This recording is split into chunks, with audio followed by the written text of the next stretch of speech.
Hello and welcome to New Jersey Politics with Laura Jones. I am Laura Jones, and today we are out of the studio. We are in the field at the State House in Trenton. I'm in the rotunda of the State House underneath the Golden Dome. Behind me, we have the governor's office as well as the legislature, both the Assembly and the Senate. This is where business is done in Trenton. It's also where I spent the better part of 2 decades as a State House reporter, and I covered a lot of stories. I was a witness to history. I had a front row seat to history in the making. And today, we're going to go revisit some of those stories and take you on a tour of the State House, which was recently renovated and is now open to the public. So let's go. It took 6 years and $300 million to bring one of the nation's oldest state houses back to life.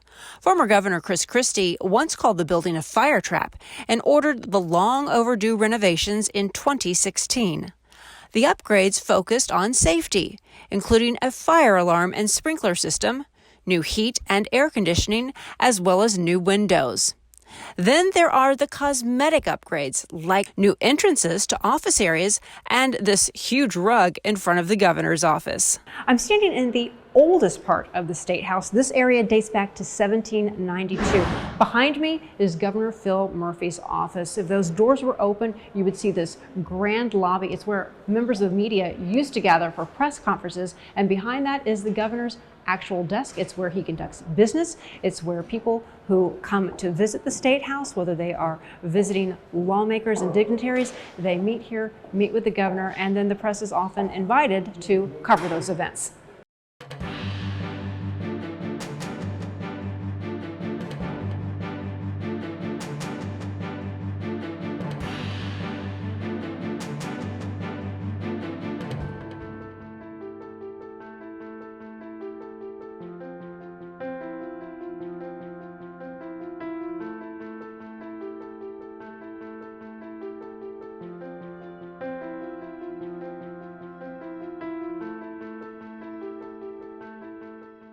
We caught up with some state lawmakers to get their reactions to the renovations. What do you think of everything? Yeah, so it's kind of neat. I got to swear in the most recent American Legion Jersey Boy State class, and I was a Boy State member myself back in 1986 when I was much younger, so I remember taking that tour of the State House myself, and then coming back here as a practicing lawyer and just seeing the deterioration that time had kind of taken its toll. So to be able to see it kind of come back to some of its glory, you're standing in the third oldest State House in the country, so it's nice to see it get some of the attention that it needed. What do you think of the executive branch now that it is finally finished? Well, it's nice that have the executive branch close for negotiations and process. More important than that, I believe this: municipal buildings in a community, the State House for the people of New Jersey is a reflection of your state, of your local municipality. I think it's important that they're kept up well. I think it's important that they're welcoming, and in this particular State House, with so much history relating back to the Revolutionary War, our particular place in American history, I think the beautification of the State House has come out absolutely gorgeous. Let me invite your viewers, come down and take a tour. It's well worth your time. We have been walking around and we've been talking with people. Are there places in the State House that you really enjoy when you're here? Are there stories that you like telling people if you ever have constituents come in that you want to say, oh, did you know this about the State House? Anything you'd like to share? I point to a couple of those. Wilson being the governor of New Jersey, people don't really realize that particular fact. Having been here since McGreevey, I talk a little bit about the interaction I've been fortunate enough to have with governors. Not so much that it's about me, but the idea. Governors are what they are. They're regular people, and promoted from, in this case, 9.1 million New Jerseyans. The opportunity to understand that these are people that make decisions that actually impact you. No matter what you say when you talk to folks, they never really realize it's 121 people that make the decisions for 9.1 million. This State House conveys what that means overall. And the opportunity to do it is the story I share the most. It's a beautiful building. We either had to close it and sell it or fix it. So we didn't really have there was no choice there, because the stomach to close it and sell it is not really an option. But you couldn't just keep going the way we were. It was a real problem. So it's a beautiful building. It's too expensive. We all have said that. But I'm glad that the People's House is reopened They have access, pretty easy access to all of us. So that's a good thing. This is the rotunda, and it was renovated back in the late 90s. My office, it was just right down the ways, and during a break one time, I came out and I was able to help with the gold leaf, and I actually helped refinish some of these pieces here on this staircase. There was also a massive piece of scaffolding erected all the way to the top of the dome. I get dizzy just looking up at it now, but I was able to walk up to the top of the dome with a photographer and able to paint a little bit of the inside. Very, very memorable experience as they renovated both the inside and outside of the dome here in Trenton. New Jersey State House sees thousands of visitors every year from all over the world. There are even some who are on a mission to visit every state house in the country, like Scott Hodling, who's visiting from Massachusetts. What I do is I travel around the country and I try to visit as many state capitals as I can. And currently, I've been to 13. This is my 14th, but I'm on currently a 7 state capital tour, traveling down through the Southeast and back up home. Now, I know I've caught you halfway through your tour of the New Jersey State House. What are your impressions overall so far? I really like it. I mean, the history associated with it is just amazing. And then the renovations that were done are just spectacular. To bring it back to its original form is really something to see. Is there anything in particular when you're looking and touring through state houses that you either compare or that you want to make sure that you learn as you're approaching touring each state house? Sure. One of the things I look for is the history behind them and how long they've been around, how well they're kept up, and just how well they look aesthetically. I really enjoy this architecture of them. Now, is your background? Do you have a background in history, or is this just a hobby, or is it tying into your profession? No, it's just a hobby I do. I never was really that interested in history, but as I've gotten older, I've really come to appreciate the historical nature of all of these great Capitol buildings, and so I really try to keep that alive by going to keep them open and see them. And so you're about ready to go into the Rotunda area, the main area outside the governor's office. Anything that you struck you so far that you're looking forward to seeing in that part of the tour? Just the ornateness of it. They're just really spectacular, especially when they're original rotundas from buildings, from hundreds of years ago. I just really want to say anybody who can come here, they really should. It's a great thing, and the tour is just an amazing thing to do. When I first started out as a reporter, it was intimidating being the only girl, and I was in my 20s, so I didn't really understand a lot about politics. Well, I did share an office with the Star-Ledger, and they helped me out a lot along the way. One of the big stories I covered, first one off the bat, was Christy Whitman's budget address. And that budget address got over, it was about 5 o'clock in the afternoon, and I had to be on air at 6 o'clock with a short story explaining the whole budget, and I was overwhelmed, to say the least. Luckily, one of the reporters, Dan Weissman, pulled me aside and said, "Laura, the best way to do a budget is to never mention a number." And I thought, you've got to be kidding me. Are you pranking me? He was not. He said, "Laura, what's the most important thing about the budget?" I said, "Well, it's the most expensive the state has ever seen." He said, "Well, there you go. There's your lead. Where's most of the money going to?" "It's going to education." He's like, "And the rest?" I said, "Well, it's divided evenly between 3 other entities." He's like, "There you go. There's your budget address. That's what people want to know, and that's what they can digest." So I've tried to take those lessons with me as I continue to cover politics to this day. This is the governor's policy office, but I brought you here because this used to be what was called Press Row. Every single media outlet in New Jersey had an office here, whether you were television, radio, or print.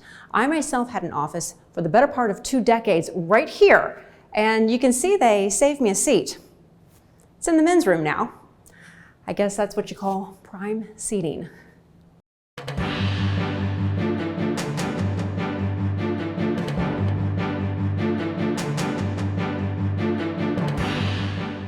At the heart of the State House are the people who bring the visitors through the building and tell the story. I spoke with Carol Rogers, the tour guide liaison. People will drive past the State House, they see the Golden Dome, but they don't know what's inside. Can you tell us a little bit about the history of this? Because it's obviously a very old State House. What can you tell us about it? So the New Jersey State House was built in 1792 after the state declared Trenton the state capital in 1790. This building was built in 1792, and one of the things we can say about our State House, it's one of the oldest state houses in continuous use because we never moved from this site nor did we knock this building down. What New Jersey did was they added on in front of, behind, on the side, and above. So this is 1792.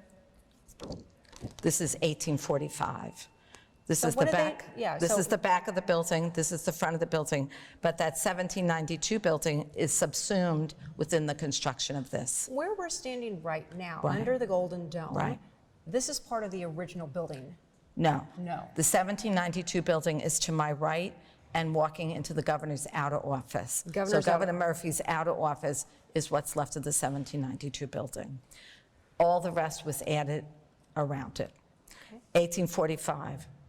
There was a fire in 1885, and rather than rebuild, they started the construction of the Capitol complex that we know today.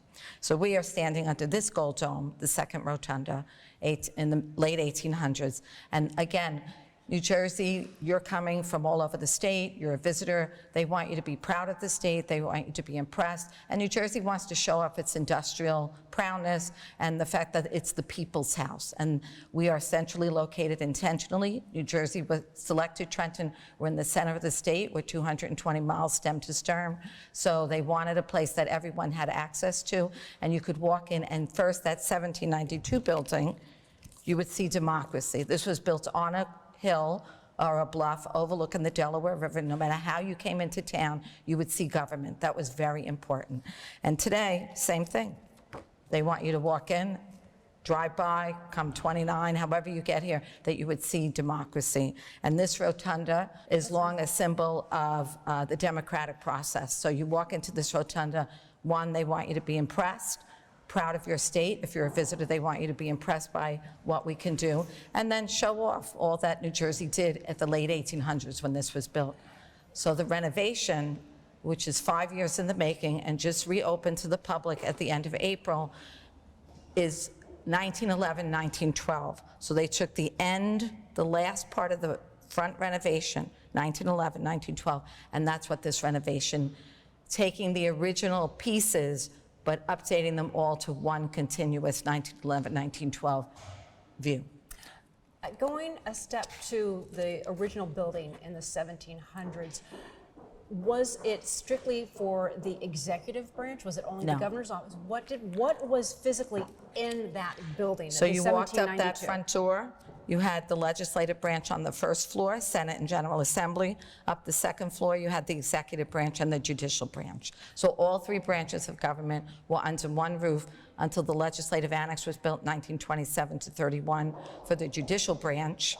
And then they moved across town to the Richard J. Hughes Justice Complex. So they didn't have offices here. This is just where they would hold their session, Right, their voting and sessions. because and I don't know the early history, but legislators are part-time employees of the state with a full-time district office staff. So they're here on session days, committee days, and other days that they feel are necessary. But for the most part, the business of the legislature is done in the district offices. They have a full-time district office staff with full-time office there. So if you have an issue you want to bring up, you're going to talk to the district office. You're here to watch that work happen. And one of the things I think that you're struck when you are taking a tour or walking around the State House is you see the portraits. So can you talk Right. a little bit about what we are seeing on the walls? So this rotunda was restored, as I mentioned, to 1911, 1912, but the bones have moved forward as we've gone along. So the wood is original, stained glass is original with the state seal. The portraits were added over time. I don't have that exact date, but portraits starting with Governor William Livingston, who sadly is not here because in finishing, they're finishing up that arch. So they moved Governor Livingston and the governor to the right around. But these are all the former governors of the state of New Jersey in chronological order. The more recent governors are in the governor's outer office. Governors in New Jersey have their portrait done after their term or terms of office. And there used to be a portrait of New Jersey's only governor that made it to the White House, Right. Woodrow Wilson. I'm not seeing that. Do you know where it is? Yes, so Governor Woodrow Wilson was never in the rotunda because in the chronological order, he's in the walkway between the rotunda and the legislative branch. So he's on the wall to the right outside the governor's reception room. So Governor Woodrow Wilson, yes, is the only governor who's gone on to become president, and he is now flanked by Governor Felder, who succeeded him in office when he left to become governor. Is there a question that you that you're most often asked when you're giving tours, or people are saying, "What is that? What is the meaning there?" So two things I would say. One is people are quite impressed with the height of our rotunda. It's 105 feet high, 126 feet to the cupola. And I would have to say with this renovation, people are very impressed with the floor. This entire first floor was marble, and they did restore it back to the 1911 tile. And the new addition to that is the state seal, which they put in. So I would have to say, and the other thing I would say that is really nice to explain to Capitol collectors especially, and the fourth graders who come, is that all the two branches are right next to each other. And that's one of the appeals of our State House, is you walk in, the executive branch is here and the legislative branch is here. So I would say that that's something that I find appealing to tell. But the governors, because the governors are really a history of, I mean, you have Governor Livingston, Patterson, Bloomfield, and it's really nice when the kids are like, wait, are those towns? And they might not be named after the governor, but there's usually a history. And well, there's that's just so kinda much history in Trenton overall. You see that bridge, Trenton makes the world takes. This is really the turning part of the American Revolution. How did you get into this line of work? Is it your love of history? Is it your love of the process of the legislative process, the gubernatorial process? What is it? So I think the hub or substance of my joy in working here is I love letting people know what happens here, the history of it, and how it relates to Trenton. Trenton's originally settled in 1679, more formally settled in 1714 when William Trent put his summer home here, and it was an industrial powerhouse. It's 7.5 square miles, it's a tiny town, but it packs a lot of punch, and I enjoy connecting the two on my tours here, and then just letting people know that this is their house. It's the people's house. The more you know, the more informed you are, and hopefully the more active you will be in a participatory democracy. Now, you said you get a lot of Capitol Capitol collectors or collectors, fourth graders. fourth graders. If other people want to find out information, if they want to come and take the tour, what do they need to do? What do they need to know? Because there are certain access points that are still, you still can't get in through the front doors of the Right. State House. There's still some work being done. Right. So we run public tours 5 days a week, Monday through Friday. We run 6 public tours a day, and we run school groups, adult groups. It's your house. So you want to come, you call the tour program, 609-847-3150. We also have a very active website, NewJerseyStateHouseTours.org, and you can go online and find information. A group can book or get initial information. Individuals, you can call the number, and we'll book you in on one of the tours. And again, if somebody is watching, how likely is it that if they're taking a tour, they might actually even see the governor, they might see legislators walking? Can you talk a little bit about how common it is to see those people holding office walking around these halls? Very common. So what I will say, session days are usually Monday, Thursday, but committee meetings can happen any day. And right now, you are correct. We are enter the State House through the Legislative Annex. That walkway is the only way everybody can get over to the State House. And legislators will meet groups, stop and say hello. We're standing in the rotunda. The governor's outer office is to the right of us, but he'll come out. He'll come out, say hi to a group, say hi to an individual. Since the Executive State House has been open, the governor has been out here quite frequently. Now, were you even able to give tours during those 5 years that the State House was under construction? Yes, we did. What we did, the executive branch was closed for the renovation. The governor relocated in the hub of his executive branch, but we started our tours in the legislative annex, where we talked a lot more about the committee process, because those courtrooms, which they were built for, became committee rooms. So we talked a lot more about the committee process. We also have the J. Kenneth Leap skylight there, which is well worth the trip. And then you came over and we did tours of the legislative branch. So the Senate and General Assembly were always open, never closed, and the executive branch reopened. When I was little, you could watch those Saturday morning Conjunction Junction, What's Your Function, and How a Bill Becomes a Law. Literally on this tour, you can walk through. If somebody has an idea, it goes through a committee, and then it comes out of committee, then it'll go to the Assembly, to the Senate, to the governor's office. Can you talk a little bit about how you can physically take people on a tour of how a bill becomes a law? So that's exactly the content hub of our tour. And you start the legislative process. We start the tour at the beam sculpture, which is a great example of the first 4 New Jersey state symbols, which have to become a law. That idea has to get on a bill, a piece of paper, work its way through both the Senate and Assembly, or the Assembly and Senate, depending on who started the bill, and then works its way over to the executive branch. So the tour takes you through that. We start at the beam, we go to the General Assembly, we head over to the Senate. If it's available, we go into the Senate Majority Caucus room. We talk about the role of the caucus, and then we come over to the executive branch. We do the rotunda, democracy, and then, if available, we go into the governor's outer office.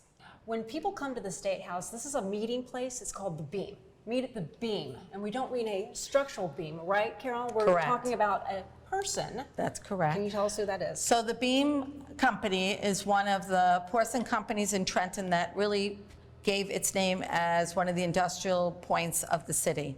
We were considered the Staffordshire of America. If you had any porcelain, bathtub, toilets, dishware, it most likely came from Trenton, part of the industrial nature of the city.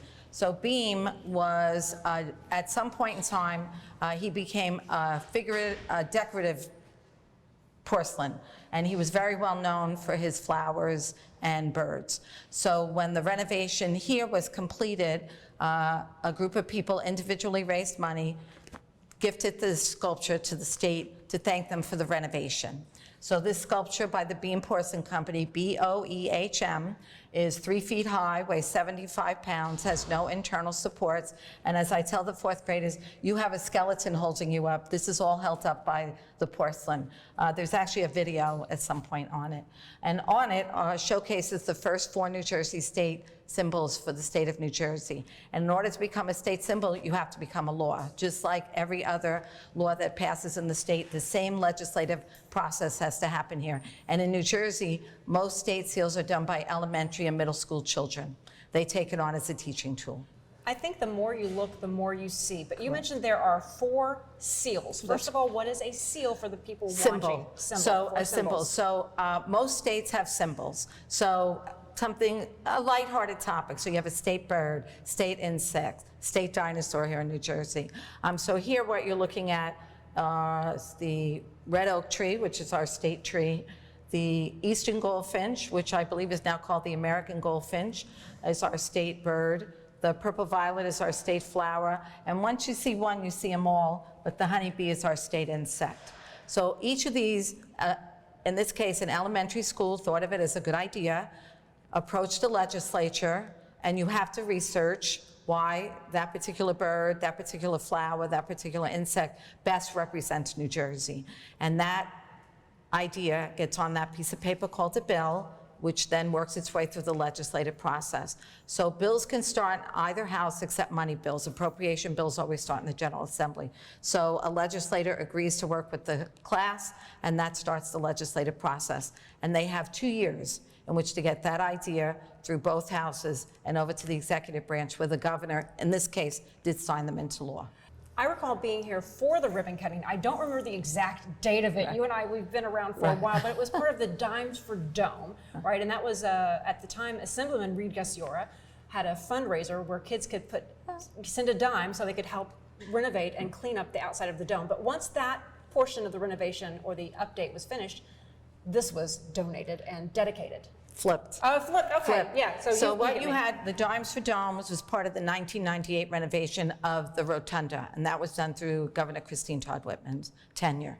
This sculpture was gifted to the state after the renovation of the legislative branch. So the General Assembly and Senate moved out for a few years. They actually moved over to the Legislative Annex building. So the former library and state museum, which are now committee rooms, became their respective houses. When that was all said and done, this sculpture was gifted to the state. So I do not know the exact date, but that's the reason this was here. And it's a reminder that every law that leaves here starts out as an idea. And not all ideas become bills, and not all bills become laws, but they all start out with the people.